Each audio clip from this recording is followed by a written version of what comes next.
बिस्मिल्लाहिर्रहमानिर्रहीम।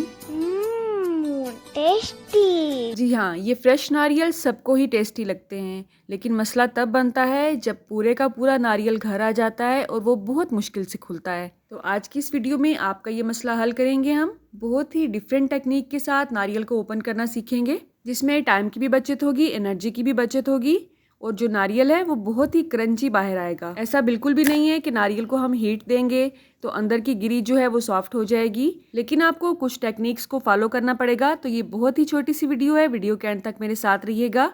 इस दुआ के साथ आज की वीडियो का आगाज करते हैं कि अल्लाह आप सबका दस्तरखान सजाए रखिए और हम सबको सेहत और ईमान का रिज़्क अता फरमाए।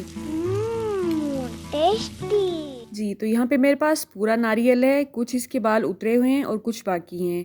आपकी मर्ज़ी, आप इसे नाइफ़ के साथ उतार लें या हाथ से खींच के उतार लें।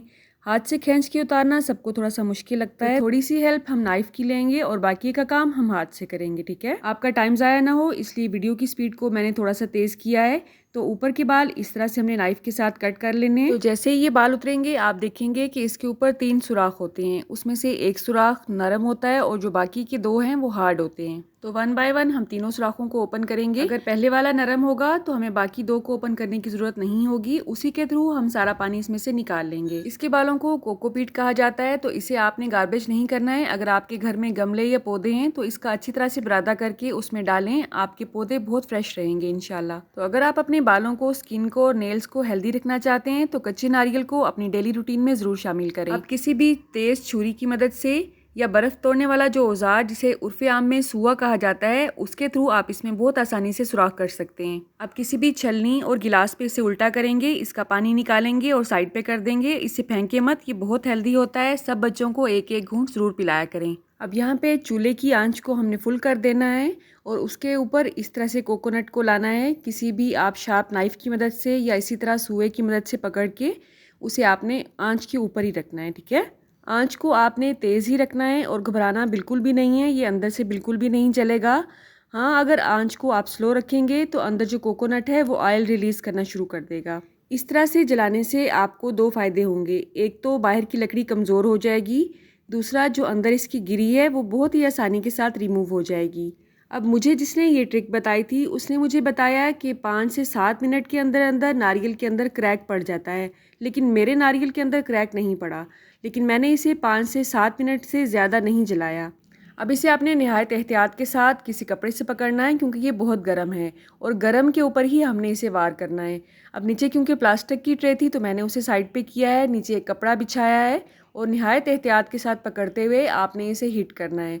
और आप देख सकते हैं हाथ मेरे काले हो रहे हैं। बेटर यही था कि मैं ग्लव पहने रखती, लेकिन मुझे थोड़ी सी इरिटेशन हो रही थी। इस तरह से मैं उसे ज़रा आसानी से हैंडल कर सकती थी, इसलिए मैंने ग्लव को रिमूव कर लिया है। आप देख सकते हैं साथ ही साथ गिरी भी निकल रही है। हल्का सा ही हमने नाइफ़ के साथ नीचे से उसे प्रेस किया है और बहुत आसानी से नारियल की जो गिरी है वो अलग हो रही है इस तरह से। अब आप सोच रहे होंगे कि ये तो काला भी हो रहा है साथ साथ नारियल, तो घबराने की बिल्कुल भी कोई ज़रूरत नहीं है। जस्ट इसे हमने सादे पानी से अच्छी तरह से वॉश करना है और इसका जो भी ऊपर कलर आया है ब्लैक, ये उतर जाएगा। अगर हम जलाए बगैर ही इसे हिट करेंगे किसी हथौड़े के साथ तो थोड़ा ज़्यादा ज़ोर लगेगा। इस तरह जलाने से थोड़ा सा कम ज़ोर लगता है और गिरी बहुत अच्छी तरह से रिमूव हो जाती है। अब मैंने इसे जस्ट सादे पानी से बहुत अच्छी तरह से खंगाल लिया है। तो आपने देखा अल्हम्दुलिल्लाह अभी भी ये बहुत क्रंची है। गर्म करने से इस पे कोई फ़र्क नहीं पड़ा है। गिरी निकालने के बाद हमने इसे फ़ौरन ही ठंडे पानी से अच्छी तरह से धोया है। आप कहाँ से और किस सिटी से मेरी वीडियोस को वॉच करते हैं, अगर आप कमेंट बॉक्स में मुझे बताएंगे तो मेरे लिए ये कि नाम से कम नहीं होगा। अल्लाह आप सबका दस्तरखान सजाए रखे और हम सबको सेहत और ईमान का रिज़्क अता फरमाए।